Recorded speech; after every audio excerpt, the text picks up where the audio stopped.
नमस्कार। ज्वलंत मुद्दों पर हमारी राय में आप सभी का स्वागत करता हूं। मैं हूं राजीव। दोस्तों, मिजोरम की सभी 40 सीटों और छत्तीसगढ़ की 90 में से 20 सीटों पर वोटिंग हो गई है। इस पहले दौर की वोटिंग के साथ ही तस्वीर काफी साफ हो गई है कि दोनों राज्यों में यानी मिजोरम और छत्तीसगढ़ में किसकी सरकार बनने जा रही है। और न सिर्फ मिजोरम और छत्तीसगढ़ में बल्कि पांचों राज्यों में किसकी सरकार बनने जा रही है, इसकी तस्वीर भी साफ हो गई है। हालांकि छत्तीसगढ़ में अभी 70 सीटों पर वोटिंग होना बाकी है। 17 नवंबर को मध्य प्रदेश की सभी 230 सीटों के साथ छत्तीसगढ़ की बची हुई 70 सीटों पर भी वोट डाले जाएंगे और उसके बाद 25 नवंबर को राजस्थान में और फिर 30 नवंबर को तेलंगाना में वोटिंग होगी। आप जानते ही हैं कि सबके नतीजे एक साथ 3 दिसंबर को आएंगे, लेकिन उससे पहले कयास यही लग रहे हैं कि इस बार पांचों राज्यों में कांग्रेस ही आ रही है। बहुत से चुनावी सर्वे पहले से कांग्रेस की मजबूती का दावा कर रहे हैं, लेकिन कल की वोटिंग के बाद सत्ता के गलियारे में छाई धुंध बहुत हद तक साफ हो गई है। कल मिजोरम में 80% से ज्यादा लोगों ने वोट डाले, वहीं छत्तीसगढ़ में भी 76 यानी 76% वोटिंग हुई है, या उससे ज्यादा कह सकते हैं। यानी वोटिंग का आगाज शानदार रहा। लोग अगर अपने मताधिकार का इस्तेमाल करने आगे आ रहे हैं तो जनतंत्र के लिए इससे अच्छी और कोई बात हो ही नहीं सकती है।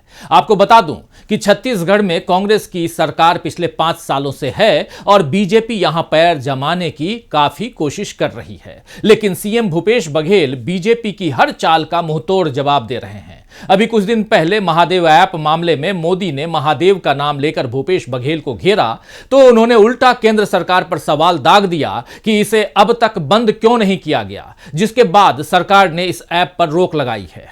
अब फिर भूपेश बघेल ने बीजेपी को बता दिया है कि छत्तीसगढ़ में बीजेपी हार रही है। आज सुबह ही भूपेश बघेल ने सोशल मीडिया प्लेटफॉर्म एक्स पर पोस्ट किया है। उस पोस्ट में क्या कुछ लिखा है जरा आपके सामने रखता हूं। भूपेश बघेल यहां लिखते हैं कि मुझे लगा था कि पहले चरण का एग्जिट पोल कुछ दिनों बाद पता चलेगा, लेकिन साहेब यानी मोदी ने आज सुबह ही बता दिया। सुबह सुबह ईडी को मेरे नामांकन के दौरान मेरे साथ उपस्थित एवं मेरी निर्वाचन प्रक्रिया में आधिकारिक व्यय लेखक की भूमिका निभा रहे सुरेश धिंगानी के यहां ईडी को भेज दिया है। आपको बता दूं कि सीएम बघेल ने अपने करीबी पर ईडी की छापेमारी का दावा करते हुए बीजेपी को छत्तीसगढ़िया स्वाभिमान की याद दिलाई और लिखा, पाटन विधानसभा की जनता को डराने की यह कोशिश वैसी ही विफलता होगी जैसी कल 20 सीटों पर मतदान में भाजपा को मिली है।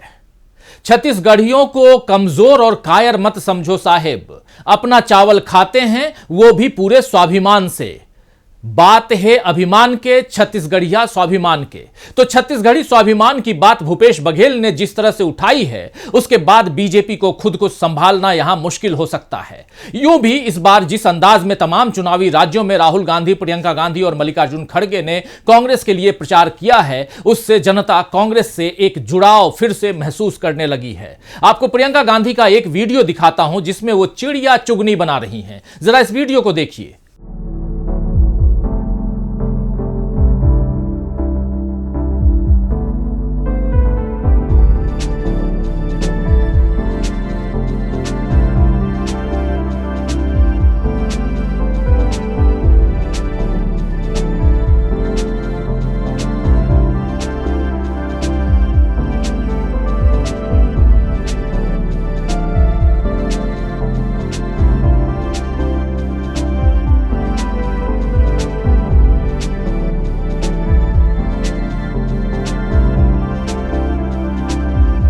प्रियंका गांधी अपने हाथों से धान की बालियों को लेकर चिड़िया चुगनी बना रही हैं। इसे पहटा भी कहा जाता है। आपको बता दूं कि छत्तीसगढ़ और मध्य प्रदेश में धान के किसान इसे बनाते हैं कि ताकि चिड़िया आकर दाना चुग सके। अभी दीपावली के दिनों में ये बाजारों में भी खूब नजर आता है। जब जनता बड़े बड़े नेताओं को ऐसी सहजता से उनके जैसे काम करते हुए देखती है तो उसका जुड़ाव अपने आप उनके साथ हो जाता है। राहुल और प्रियंका इस समय जनता से ही जुड़ने का काम कर रहे हैं। अभी केदारनाथ यात्रा में आपने देखा कि राहुल गांधी ने जिस अंदाज में, जिस तरह सामान्य श्रद्धालु की तरह दर्शन किए, लोगों को भंडारे में भोजन बांटा, चाय पिलाई, उससे वहां के लोग गदगद हैं। केदारनाथ मंदिर के एक पुजारी ने तो इस बात की तारीफ की कि राहुल गांधी ने गर्भगृह में आकर यहां कोई तस्वीर नहीं ली। यह बहुत बड़ी बात है और सीधे मोदी पर हमला है, क्योंकि मोदी भगवान के सामने जाकर भी अपनी फोटो खिंचवाने के लिए चर्चित हैं। खैर, कांग्रेस इस समय हर तरह से मजबूत दिख रही है और ऐसे में बीजेपी के ईडी और आईटी जैसे हथियार भी बेकार साबित हो रहे हैं। वहीं पीएम मोदी या बाकी नेताओं को, खासकर बीजेपी नेताओं की बातों और दावों का मजाक ज्यादा बन रहा है। अभी मोदी के 5 किलो अनाज वाले बयान पर लोगों ने फिक्रे कसे और इधर मध्य प्रदेश में ज्योतिरादित्य सिंधिया ने एक बार फिर बीजेपी की तारीफ में अपने पैरों पर ही कुल्हाड़ी मार ली है। जरा इस वीडियो में देखिए क्या कुछ कह रहे हैं ज्योतिरादित्य सिंधिया। 55 वर्ष मध्य प्रदेश में जिस कांग्रेस पार्टी की सरकार आई, उस 55 वर्षों में प्रदेश के अंदर ग्वालियर के लिए जू नाम का भी विकास और प्रगति नहीं किया। तो सुना आपने, सिंधिया ने कह तो दिया कि वोट तो हमारे ग्वालियर चंबल संभाग से लिया, लेकिन 55 वर्षों में कांग्रेस ने ग्वालियर के लिए जू बराबर विकास नहीं किया। लेकिन ऐसा कहते हुए सिंधिया शायद भूल गए कि इन 55 सालों में इस क्षेत्र में उनके पिता यानी माधवराव सिंधिया ने लंबे अरसे तक नेतृत्व किया, और वो भी कांग्रेस के सांसद और मंत्री के तौर पर। यानी ज्योतिरादित्य सिंधिया ने सीधे अपने पिता माधवराव सिंधिया को ही कटघरे में खड़ा कर दिया है। अब लोगों ने उनके इस बयान पर खूब खिंचाई की है।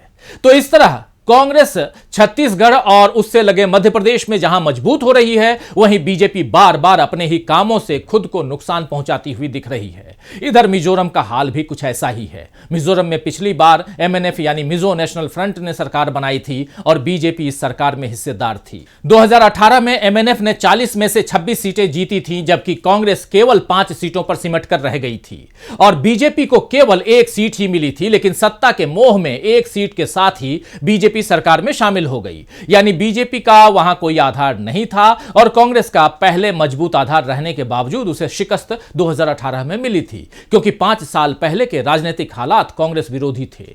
खासकर उत्तर पूर्व के राज्यों में बीजेपी ने कांग्रेस को काफी नुकसान पहुंचाया था। मगर अब स्थिति इसके उलट है कह सकते हैं, क्योंकि पूर्वोत्तर की जनता के सामने मणिपुर एक ताजा मिसाल है, जहां कमजोर नेतृत्व वाली सरकार का नुकसान जनता को उठाना पड़ा है। आप जानते हैं दोस्तों कि प्रधानमंत्री नरेंद्र मोदी इस बार एक दफा भी चुनाव प्रचार के लिए मिजोरम नहीं गए। वार्ड चुनाव के लिए प्रचार करने वाले मोदी ने अगर मिजोरम से दूरी बनाई तो उसके पीछे कोई बड़ा कारण ही नजर आ रहा है। पहली बात तो यही समझ में आती है कि मणिपुर न जाने वाले मोदी क्या मुंह लेकर मिजोरम जाते, और दूसरी बात यह दिख रही है कि शायद मोदी को पहले से हार का अनुमान हो गया है। कर्नाटक चुनाव में धुआंधार प्रचार के बाद भी जब बीजेपी को हार मिली तो उसके राष्ट्रीय अध्यक्ष जेपी नड्डा या तब की भाजपा सरकार के मुख्यमंत्री बसवराज बोम्मई पर हार का ठीकरा नहीं फूटा, बल्कि इसके लिए बीजेपी के अंदर खाने मोदी का ही नाम उठा। पार्टी ने उन्हें ही स्टार प्रचारक बनाया है और हर विधानसभा चुनाव में स्थानीय नेतृत्व की जगह मोदी के चेहरे पर वोट मांगे जाते हैं, जैसा इस बार भी हो रहा है। कर्नाटक में भी यही हुआ था और हिमाचल प्रदेश में भी यही हुआ, लेकिन दोनों जगह बीजेपी हार गई, जिसके बाद आरएसएस ने यानी राष्ट्रीय स्वयंसेवक संघ ने मोदी के चेहरे पर चुनाव न लड़ने की नसीहत भी दे दी थी। हालांकि मोदी राजस्थान, मध्य प्रदेश, छत्तीसगढ़, तेलंगाना हर जगह गए और अपने चेहरे पर ही वोट मांगे। बीजेपी के बाकी नेता भी मोदी का ही नाम लेते हैं। बीजेपी को इन राज्यों में सत्ता में आने की थोड़ी बहुत उम्मीद है, लेकिन मिजोरम में तो मोदी ने कदम ही नहीं रखा है। ले देकर चुनाव से पहले एक वीडियो संदेश मिजोरम के लोगों के नाम जारी कर दिया, मगर मिजोरम के लोगों ने कुछ दिनों पहले ही राहुल गांधी को अपने बीच 2 दिन तक देखा। राहुल गांधी की मिजोरम यात्रा की जो तस्वीरें सामने आई, उनमें दिख गया कि लोगों ने उन्हें कितना प्यार दिया है। इन तस्वीरों को आप देख रहे हैं दोस्तों। इसके बाद सोनिया गांधी ने मिजोरम के लोगों से कांग्रेस की जीत के लिए पैगाम भेजा और अब मतदान के बाद यही समझ आ रहा है कि जनता ने सोनिया गांधी के पैगाम को मोहब्बत के साथ स्वीकार कर लिया है और पहले चरण के मतदान के बाद तस्वीरें बिल्कुल साफ हैं कि आखिर आने वाले 5 राज्यों में सरकार किसकी बन रही है। तो आज के लिए बस इतना ही दोस्तों, नमस्कार।